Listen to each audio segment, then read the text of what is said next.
Universal said, okay, we want to do the sequels. You've got to come back with me. Will you guys do a sequel? Where? Back to the Future. And we said, well, if Michael J. Fox and Christopher Lloyd will sign on for a sequel, yes, we'll do a sequel. Because if we have Marty and Doc, we can figure a story out. If we don't have those guys, there's no movie. So we went to them and they said, if you guys are doing it, we're in, sign us up.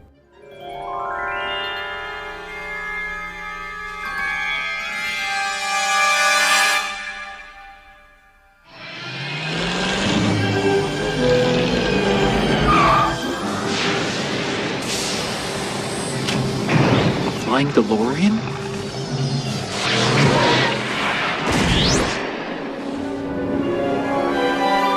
What the hell is going on here? Once we saw the response to the movie, it was kind of a foregone conclusion that it was going to happen. That made sense to me. I mean, I got that. At the time, and now it's just so normal for people to lay out franchises, and before they even see the light of day, they know they had a franchise. And I remember having conversations with Bob about what it would be about. And so, you know, it's something I look forward to. So we said, let's see who from the first movie will come back and do the sequel. So we contacted Leah, and she said, if you guys are doing it, yes, I'll do it. We contacted Tom Wilson. He said, if you guys are doing it, yes, I want to do it. We contacted Crispin Glover's representative, and it was a little different with Crispin. Crispin decided that he should get things that were way out of line for an actor of Crispin's stature to be asking for at this point in his career. So I said to the agent, go back to your client, call me in 2 weeks, and let's talk something more reasonable. So 2 weeks goes by, and she calls me back, and she says, I'm sorry, he doesn't want to budge from that. I said, okay, thank him very much, and we'll just write George McFly out of the sequel. I just want to know one thing. Where's my father? Where's George McFly? We said, okay, if we have Lorraine and we have Biff, but we don't have George, George has to be dead. No! Oh, please, God, no! And that is the reason that George McFly is a tombstone in part 2. How about a ride, mister? Jennifer. Oh, you a sight for sore eyes. I was supposed to do both sequels, and my mom got ill. In fact, there's like websites dedicated to whatever happened to Claudia Wells and why didn't she, you know, reprise Jennifer Parker. But I left the business at that point. There was so much going on in my family, and I backed out of everything. When you do a sequel, there, you know, are obviously characters that you're going to bring back, hopefully, but sometimes they're not available, sometimes they don't look the same, sometimes they're not acting anymore, and that's another challenge, you know. Do you just hope that nobody will notice, which is kind of the case with Marty's girlfriend? We just thought, well, she's not available, she's not working anymore, and we'll make it work. Well, what are you talking about? What happens to us in the future? What, do we become assholes or something? Oh, no. You and Jennifer both turn out fine. It's your kids, Marty. Something's got to be done about your kids. We had no choice, so we had to try and find somebody. I mean, we found, you know, Elizabeth Shue, who came on for Claudia on the second one. I mean, she's a wonderful actress. So, I mean, I thought that was fairly seamless as far as that goes. The George thing was a little bit trickier, and it was more about figuring out how we could do this. It's one of the reasons he's upside down. We thought people wouldn't be able to tell as easily if he's upside down. How did he do that? Oh, out on the golf course. Bob and Bob came to me one day and they said, we want to design a device we're calling the OrthoLev, which we will have McFly hanging upside down, and it needs to travel through the house. He can be able to go from room to room to room, and he's going to always be on this and be upside down through the whole deal. So we had to put track, we had to hang track in all the sets and be able to hang someone upside down and travel them along in shots through the house, so that was kind of a fun deal.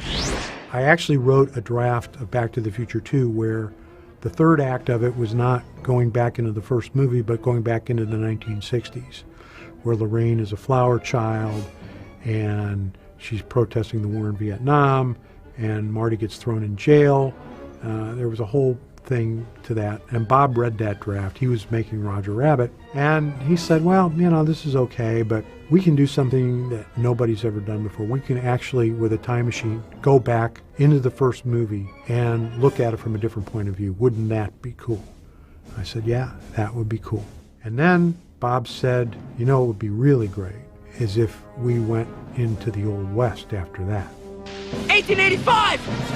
September 1885! Well, when Bob and Bob sat down and they laid out this whole sequel, and it was too long. Bob and Bob handed me the sequel script. You know, it was like 185 pages or something like that. And of course they said, we have to make cuts in it, but read it anyway. Because they always liked me to read, the result of all of their mad science. But this was a very complicated plot, and it existed not only in the future, but in an alternate present that we've affectionately called Biff Horrific. And then it went into the Old West. And it just seemed like two movies.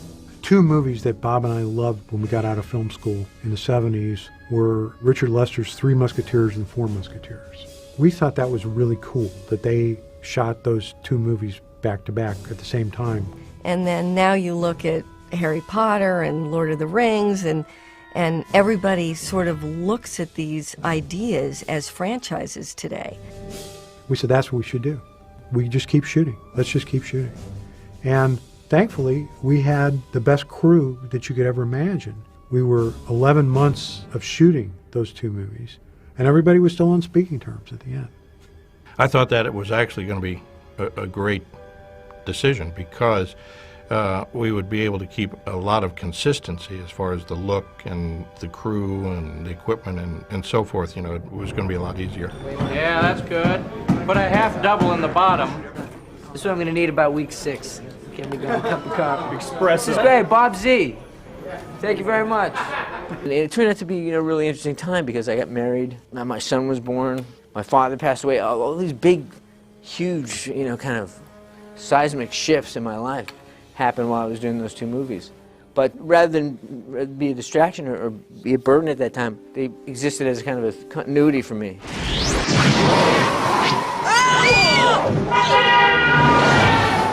I don't know how to tell you this, but you're in a time machine.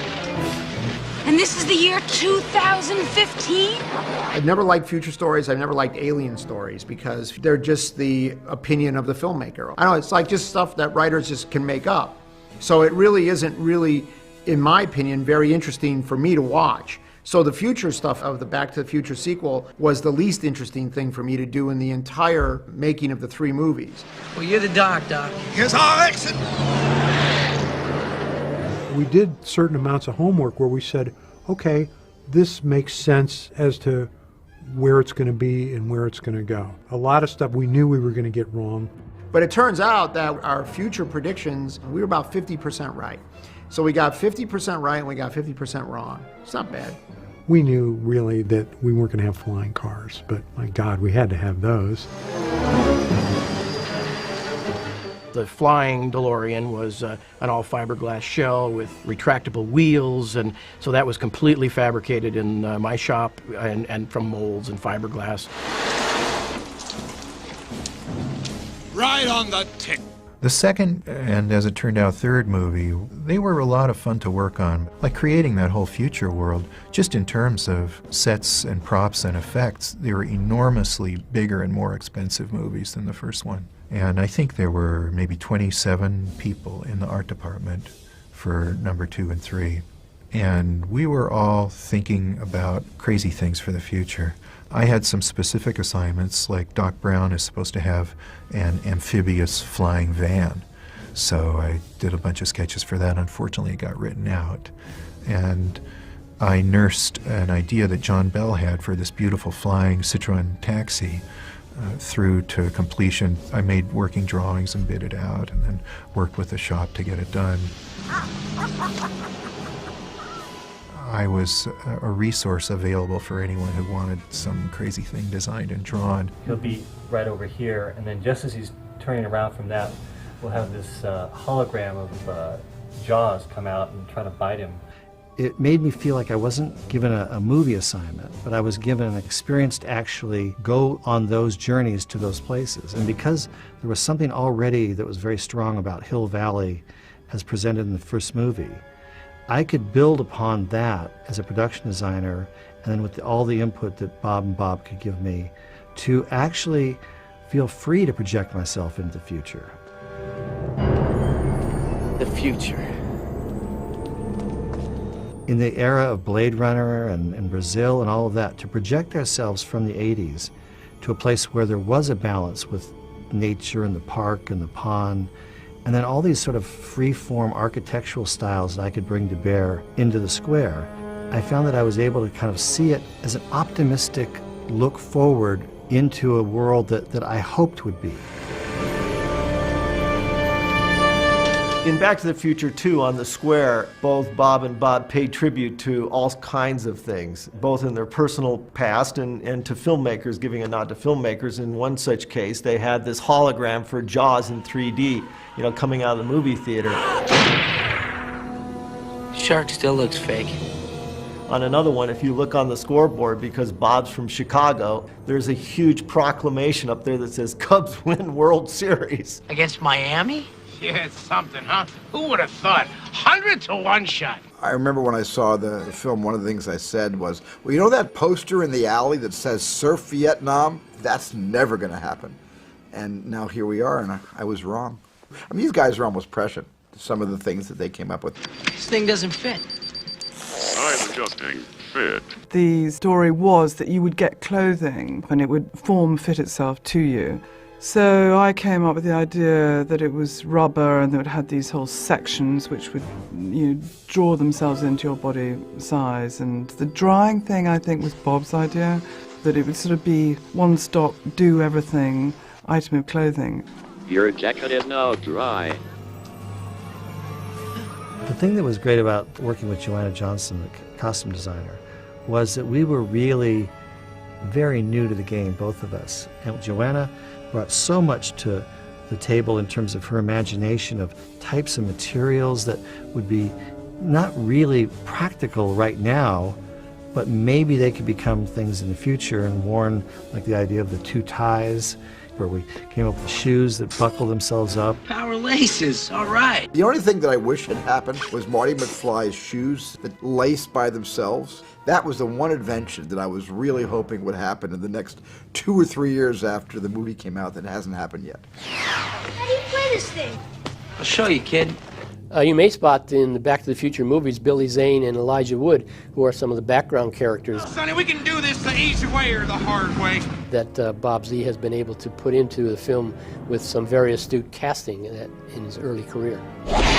Little girl, stop. Look, I need to borrow your hoverboard. I believe Bob Gale was the first one to approach me over hoverboarding, and he steered me to Cornell University, where they were experimenting with maglev technology for trains.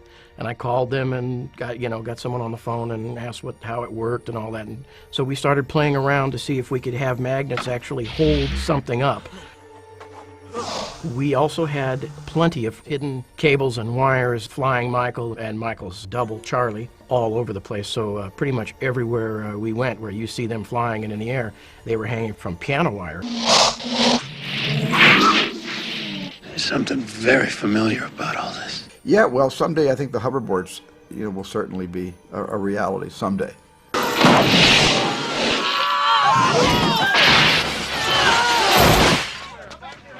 Buttheads.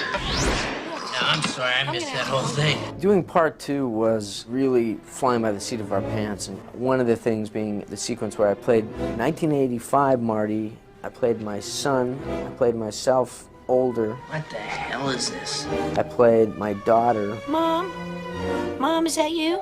And the technology that they were using was state-of-the-art at the time. Now it's really outdated, but the genius behind it is really, speaks again to Bob and Steven and their genius. Starting on Back to the Future 1, Bob Zemeckis formed a relationship with Ken Ralston, who's really one of the premier wizards in visual effects. But when we came to Back to the Future 2, by then Bob was kind of breaking the walls down and decided to really blow it out. While we were working in London on Roger Rabbit, I said to Ken, so here's what we're going to need to do on Back to the Future 2. We're going to need to come up with a way to put actors in the same shot, duplicating them as 3 people. And I said, so what are we going to need? And he said, well, we're going to need to build a very serious motion control camera. And I said, well, we should get started on it like now. No, you just gotta have the right touch. Nobody can start this car but me. Yeah, the bill comes to $302. $300. And the ILM guys developed a Tondro motion control system, and it was fabulous. It worked exactly the way we wanted it to. Aren't you and Jennifer getting along? Oh, yeah, great, Mama. We're like a couple of teenagers, you know?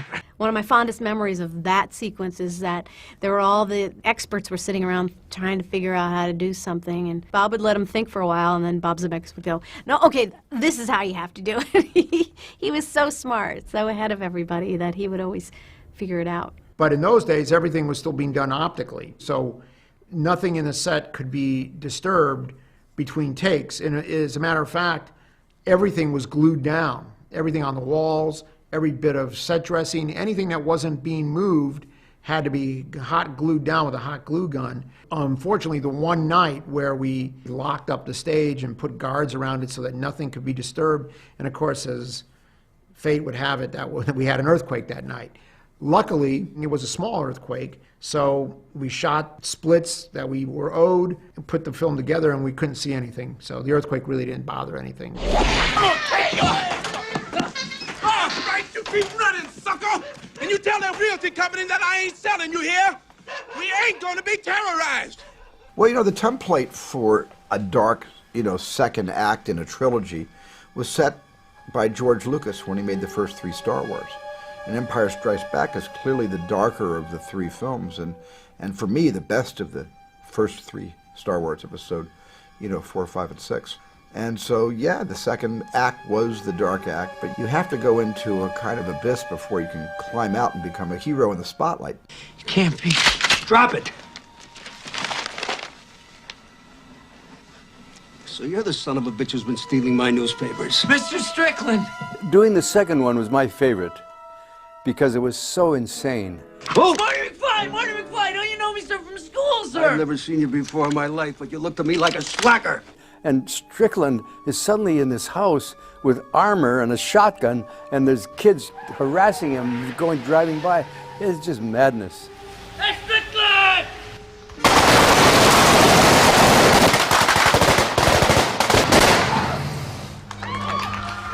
And cut!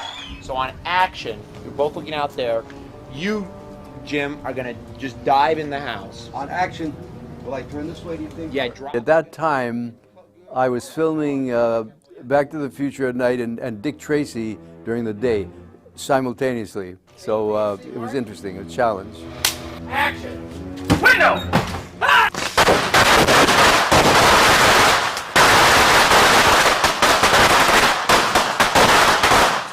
Action, Michael! Ah! Ah! Ah! James! Ah! Eat lead, slackers! Cut! I love movies. Okay, we'll play back A again. That looked good, Michael. Good effect. Boy, you're right about you don't act that. You just go, Okay, good. Next all right. setup. Well, you don't want to be like, have all that stuff go off and you screw it up. You know what I mean? Like you forget, you do something wrong and they got to do it all again. So.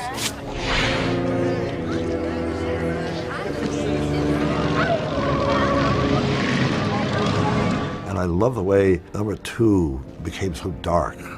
Greed and evil took over. And then in the third one, the whole sky opens up. It's a Western, there's romance, and everything gets resolved. It just had this curve that was wonderful to play and wonderful to do. It's like we're in hell or something. No, it's Hill Valley, although I can't imagine hell being much worse. One of the fun aspects of 2 was the fact that we were visiting 1985, and Biff had changed the rules. And so we were able to give it a different look, a darker, more affected, sinister time period. We used to call that Biff horrific. And what I thought about it as is this is a place, especially Biff's apartment, where you just wouldn't want to find your mother. Michael.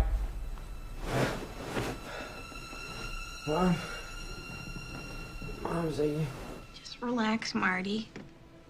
You've been asleep for almost 2 hours. I had a horrible nightmare. It was terrible. You're safe and sound now. back on the good old 27th floor. 27th floor.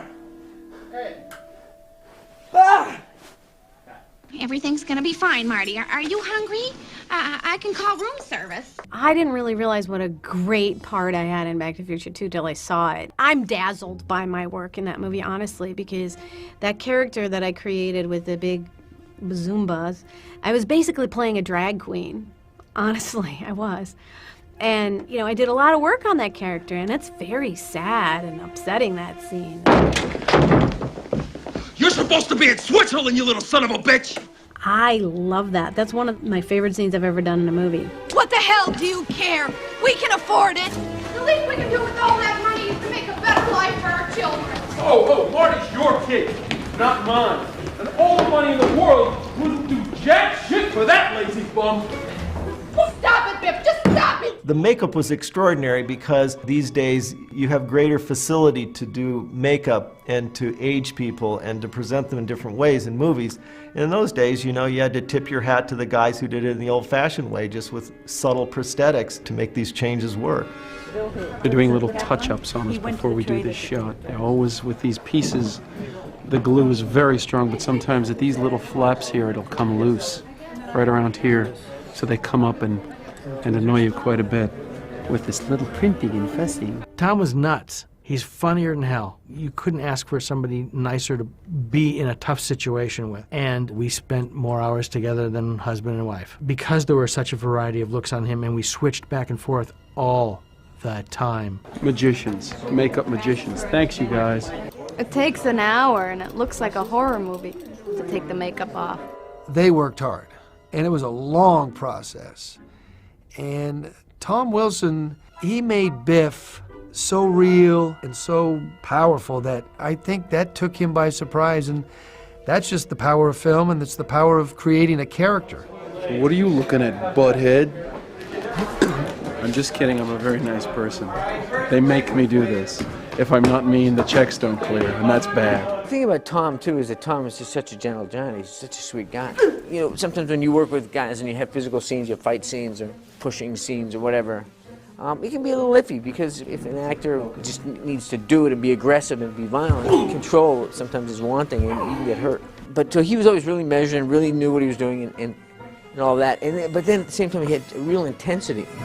2 McFlys with the same gun. It's funny, just I sit here talking about it, I had this kind of sense memory flashback to when we shot a lot of that stuff on the roof of the hotel and falling off and rising up in the DeLorean and all that stuff, like it was yesterday. Just I share that, it just came back to me. Nice shot, Doc! You're not gonna believe this! We gotta go back to 1955! I don't believe it! I think the second Back to the Future, it might be the most interesting movie I ever made. It was a once-in-a-lifetime situation that no other filmmaker has ever had before. Because here I had a situation where I was doing a sequel to a time travel movie where a character goes back and visits the original movie. So you have a chance to make the first movie again from another point of view. And it was really something that thrilled me to do it. Because in the first one I did this. Did you? You're sure? Yeah. All right. Well then, the first one in the first movie, or the first take. Going back into a movie and looking at it from a different point of view actually presents challenges that you can't even imagine, because you have to go back and recreate a setting and revisit it, but see it from another side. You might see like a dance sequence from backstage instead of front of the stage. This must be the dance. It was strange, and it was like a time warp to go back to the same sets and the same costumes. And they actually didn't have my pink dress. They couldn't find them. They made 3 of them for the first one, and I had taken one. And someone had already sold off, I think, the other 2. So they were going to have to remake it, and I said, I have it, and I had it, and I got to wear it. And I had some brilliant people who did some investigating, and we did find a lot, and if we didn't find the actual, we either copied or we got things which were very, very close.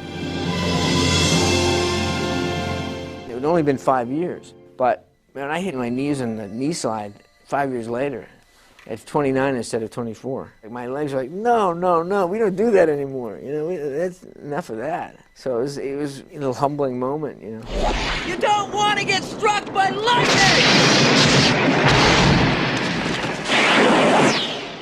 That's the problem with sequels. The audiences have opinions. They want the same movie but different. So what you have to do is you have to say, okay, how do you make the same movie that is different but not too different? The same but not too much the same. And it's really, really a difficult thing to do. And for a filmmaker, it's not really a fulfilling thing to do. I mean, because you're constantly on that balance beam and you're slave to these opinions and these things that we have to do. It's me, it's Marty! Oh, it can't be. Just sent you back to the future. Yeah, I know you did send me back to the future, but I'm back. I'm back from the future. Movies should be experimental. Great Scott! Especially reinforced and emboldened by the massive success of the first Back to the Future. The guys took some tremendous risks, but you can't get up in the morning if you're a director like Bob Zemeckis without doing something which is seemingly on the surface brash and unpopular. I mean, Bob has to push that envelope. We finished shooting Back to the Future 2, and then we all went up to Sonora, California to Back to the Future 3. And Back to the Future 2 had a release date, so we had to get the cut right. We had to get Bob in again in the evening, and that was very difficult because he was shooting another movie. Bob would finish shooting Back to the Future 3. He'd get on a private plane. They'd fly him down to the Burbank airport. Bob would come in, we'd sit down, he'd have dinner. I'd play back for him the sound mix that I'd supervised during the day. Bob would give his notes, he would make changes. We'd work for a couple hours with the sound crew, getting it right. Bob would go to the Sheraton Universal, he'd go to sleep, he'd wake up at 4:30, 5 o'clock in the morning. Car would take him to Burbank Airport, he'd go back and shoot, and he did that for about 2 weeks. So it was insane. Well, I think there's, it could be dangerous to leave the audience with an unsatisfying end in the second movie. But what was great is we were shooting the third movie and we could cut a trailer to attach to the end of the second movie to say, hey, wait a minute, don't get upset. There's going to be a third movie that's going to wrap everything up.